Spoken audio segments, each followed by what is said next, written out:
With every new season comes new playlist weapons, and with new playlist weapons comes a new Demon Joe video.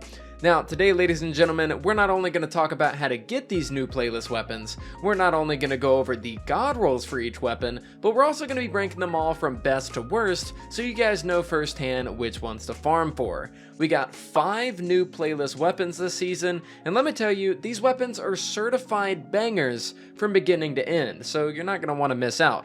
Except for this thing. This thing can die in a hole, but more on that later. Before we jump into it, if you like straightforward, helpful content on Destiny 2, definitely feel free to like the video to support the channel, and if you'd like your schmeat to grow 5 inches tonight, hit that subscribe button as well, and leave a comment down below so that we can compare sizes. Without further ado though, let's jump into it. Now, for those that don't know, a playlist weapon is a weapon that comes from a core playlist of the game. We have Vanguard Strikes, Crucible, Gambit, as well as the Nightfall playlist. So first things first, we're going to go ahead and talk about the Gambit weapon of the season, and I just gotta say that I hope you all like Gambit. Like, I really hope you guys absolutely love Gambit, because this weapon right here is f***ing nuts. That weapon, of course, is the Servant Leader Kinetic Scout Rifle. Now, I rarely make videos on just one weapon, but I'm considering it as my next video so that more people can learn about this gun specifically, because I'm convinced it's the best gun in the game right now when it comes to being a gun that's both good in PvE and PvP, at least as far as like primaries go, and especially scout rifles. Now, quick show of hands, how many of you remember what Randy's throwing knife was? Oh, just one of you? Okay, well, Randy's throwing knife was a pinnacle / ritual / pursuit, whatever the hell it's called, weapon from Season of Undying, and it was known for being the best scout rifle in the game whenever it came to PvP. It was of the unique rapid fire frame archetype and had the perk combo of rapid hit kill clip, making it an absolute monster to go up against. Well, what if I told you that Servant Leader was also of the rapid fire frame archetype? What if I also told you that Servant Leader had better stats than Randy's throwing knife? What if I also told you that Servant Leader had even better perks than Randy's throwing knife as well? See where I'm coming from here? You see, I'm not ranking Servant Leader the best weapon of the new playlist loot pool just for shits and giggles. This thing absolutely dominates inside of PvE and PvP, and more people need to hear about it, so I'm putting it at number 1. Taking a look at the perks, when it comes to a PvE god roll, we have so many good options in both columns, which is a good thing considering how damn massive the perk pool is. In the first column, we have 4th times the charm, surplus, subsistence, outlaw, and rapid hit, while in the second column, we have rampage, kill clip, one for all, multi-kill clip, and frenzy. Any combination of these perks will work for normal PvE, but for in-game PvE, you want to be looking for 4th times, surplus, or rapid hit specifically in the first column, and kill clip, one for all, or frenzy in the second. I'm trying to highlight as many perks as possible as really good options, as I know for a fact that getting a singular perk roll like rapid hit frenzy is going to be insanely rare on its own, so I kind of want to give you guys some options to look out for. Now, for PvP, the role I personally got was Tunnel Vision Multi-Kill Clip, and as you can see in the background gameplay, it absolutely shreds people with no problem at all. Great perks for the first column include Tunnel Vision, Heating Up, Surplus, No Distractions, Outlaw, or Rapid Hit, while in the second column, it has Rampage, Kill Clip, and Multi-Kill Clip. All in all, this might be Season of the Lost's best weapon when it comes to something that has a dual purpose as a god tier option in both main modes of Destiny 2. I've always preached scout rifles are an insanely good weapon type on my channel, and I'm sure as hell not going to stop now, especially with this thing in the loot pool. You need to get your hands on this gun, and you can thank me later. Moving on from Servant Leader, we're going to be talking about a weapon type that I constantly clown on, but today, that changes. For the second best weapon in today's video, we have the Punching Out Sidearm. Sidearm gamers rejoice! Today's video will feature absolutely zero sidearm slander like you're used to. Well, okay, maybe just a little bit. Like I always say, single shot sidearms put me to sleep faster than going one-on-one with Mike Tyson in his prime. They just don't do it for me in PvP, and especially PvE. I don't know how y'all sidearm players do it in PvE. However, punching out, just like High Albedo, Breachlight, Peace Bond, etc., sets itself apart as being one that isn't single shot. In fact, punching out is full auto. Punching Out is a solar rapid fire frame sidearm that comes from the end chest inside of Vanguard Strikes, and I'm telling you guys, with the right perks on this thing, you'll be mopping the floor with enemies in both PvE and PvP. Now, this weapon is most comparable with the Fool's Remedy from Iron Banner, and when taking a look at the stats, you'll see that the Fool's Remedy excels in important areas like range and aim assist. But there are two areas it absolutely cannot compete in, and that's perk selection and overall farmability. Of course, because Iron Banner is a once-a-month thing, and you can grind strikes anytime for Punching Out. Now, taking a look at the perks, we have some saucy options. In the first column for PvE, we have Overflow, Feeding Frenzy, Surplus, Subsistence, Threat Detector, and Encore, and normally I don't recommend Encore, but this will help out with your range and whatnot. And in the second column, we have Frenzy, Kill Clip, Swashbuckler, and Surrounded. Obviously, getting a 5 out of 5 roll will be difficult thanks to the perk pool, but a roll like Feeding Frenzy Kill Clip would absolutely decimate anything in your way inside of PvE. For PvP, we have options like Overflow, Killing Wind, Surplus, Quick Draw, and Rangefinder in the first column, and in the second column, we have either Kill Clip or Swashbuckler. I actually used the Sidearm on Iron Banner to complete my Sidearm portion of the Iron Banner quest, and that's what got me into this Sidearm to begin with. I slayed out with it in PvP, and when I swapped to PvE, I absolutely fell in love with this weapon as something to use in casual content. It's an absolute gem, so be on the lookout for it. Now, moving on from Punching Out, we have ourselves the newest 600 RPM auto rifle to make its way into the game via Crucible, the Sorrow's Verse. Now, this weapon was originally in the number 2 spot whenever I was writing the script, but I decided to move it down a peg mainly because, well, it's not the craziest option out there, even though it's still really good. It's just not really on the unique level that Punching Out is on. Now, Sorrow's Verse, as I said, comes from the Crucible. It's a 600 RPM arc auto rifle, and compared to other 600 RPM stat-wise, it definitely excels in range and reload speed generally.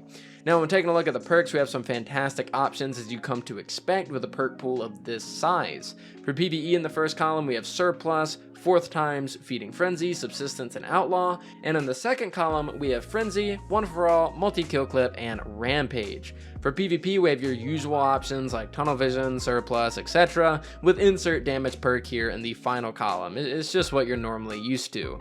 And lastly, for late game PvE, you're probably going to want to chase a roll like Surplus or Fourth Times in the fourth column, alongside either Frenzy or One For All in the second. Now, the problem with this weapon overall is that in my opinion, its main appeal overall as a gun is literally just the make/model of it, and less about what it brings to the table as far as the stats and perks go. Like, the most excited I got for this weapon is realizing that it looked like the Genesis chain from Destiny 1's Wrath of the Machine, and that's about as far as my excitement goes, because at the end of the day, it's just another really good 600 RPM to add to the table of really good 600 RPMs that we already have, and that's just its main problem. When weapons like Shadow Price and Arc Logic are easily farmable to take up the Arc roll in Nightfalls as an auto rifle, there just isn't much incentive to worry about Sorrow's Verse in this equation. My main takeaway with this gun is that if you get one with great perks, definitely use it as it's a good weapon. But is this a weapon that you want to sit in the Crucible all day to farm out? Definitely not. The perk pool is just way too big, and the weapon isn't near unique enough to want to farm out. Even for PvP, I would just probably use a Gnawing Hunger instead. With all that being said, it's nowhere near bad, just not worth your time farming a god roll of, as there's other weapons that'll do just as fine a job inside Destiny 2. Now, next up from the Sorrow's Verse, we have a pretty disappointing but also potentially exciting option for the future, the HOTHEAD rocket launcher. As my friend above would say, I'm gonna keep it a stack 75 with you guys.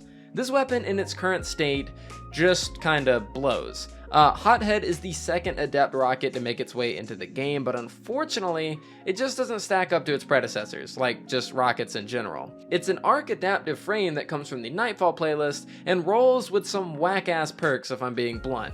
Taking a look at the perk options, we have Ensemble, Tracking, and Field Prep in the first column, as well as Clown, Vorpal, and Explosive Light in the second column. Your main takeaway should be, I don't see Impulse Amplifier, Overflow, Lasting Impression, or Auto-Loading Holster, because those are essentials in making a good rocket, although Vorpal definitely isn't bad. I've seen some people talking about running Demo and Adrenaline Junkie on this thing, but you're personally never gonna catch me running that on a rocket of all things.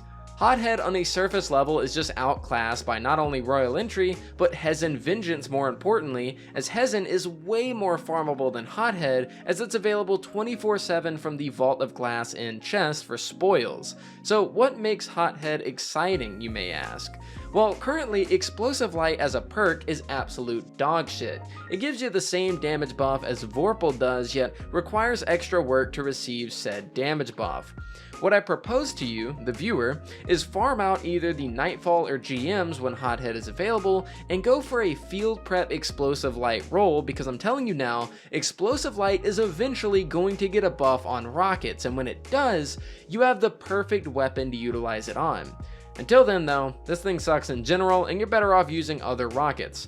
Farm that god roll though, I promise you won't regret it. I've been right about these things plenty of times in the past whenever it comes to getting something that sucks that'll later be really good later on. Sleeper Simulant, for example. So get your god roll Hothead and thank me later. For the last weapon of the video, we have quite possibly the worst shotgun in the game. What do you get when you introduce a shotgun to the game that's worthless in both PvE and PvP? Well, you get a weapon that's just laughably bad, pun intended, the Comedian. This weapon comes from the Nightfall playlist, and its perks are, well, just don't farm it. Yeah, simple as that, just don't farm it. Nobody uses aggressive frame shotguns in PvE, especially with these kind of perk rolls, and nobody's gonna use a shotgun with no surplus, no slide shot, no snapshot, no elemental capacitor, etc, etc. I could go on and on in PvP. It has no good perks with either mode whatsoever, just ignore it, pretend this weapon doesn't exist, and you'll be 100% good to go. And you won't be missing out on a damn thing. But guys, that's gonna do it for today's video. My past few videos have been mostly about older content, taking a look at the stochastic variable and Xur's loot pool having some older content, as well as going over the fact that we have some Moon and Dreaming City God rolls back. So I figured, considering we're fresh into a new season, I better get off my ass and start pumping out videos on the new stuff again. So I hope you found this video useful. If you did watch all the way up into this point, I appreciate the ever-living hell out of you. I really don't mean this lightly. Watch time is a meal that the YouTube algorithm loves to eat up. So I appreciate you guys going the extra mile to support the channel, and the fact that I can do this as a full-time job, freaking it blows away my mind every single day. So as always, let's jump into the comment of the day for those of you guys that stuck around, and today's comment is from Eli, I believe that's how you pronounce it. He says, "Your English is not bad for someone from France." And of course, the word of the day in the last video was nut. Now, I always get people that assume that I'm from France, and rightfully so when they read my name, but I'm actually just a ginger kid from South Carolina in the US. The France part of my name actually stems from my great-grandfather, who is a full-blooded Frenchman, got a little frisky with a US lady, my great-grandmother, that actually sounds weird now that I've said it, who had my grandfather, who then had my dad, who then had me. So yeah, I'm not from France, but my family lineage is heavily tied there, so that's where the France comes from in my name. So if you guys would like to be the next comment of the day, we always choose our comments based off of the word of the day for a video, and today's word of the day is going to be froge. That spelling of the word specifically as well. I don't want to see no small brains typing frog into the comments, alright? We need froge and froge only, alright? Make sure you have the E there, or I'm not gonna see your comment whenever I'm searching for a comment of the day. But guys, that is it for today's video. Thank you so much for watching today. Let me know what you guys think down in the comments down below. Did I rank these weapons right? Did I not? Did the god rolls slap? Do they not slap? I'm just gonna go ahead and give you a spoiler alert. The weapons are ranked correctly. Trust me, I know these things. Call it ginger intuition. The god rolls are on point, as always. And you, the viewer, are cute, as always, as well. But guys, thank you all so much for watching. I really do appreciate it. Make sure to leave a like on the video if you did like it. Dislike if you did not. Subscribe if you're new. And I'll see you guys next time.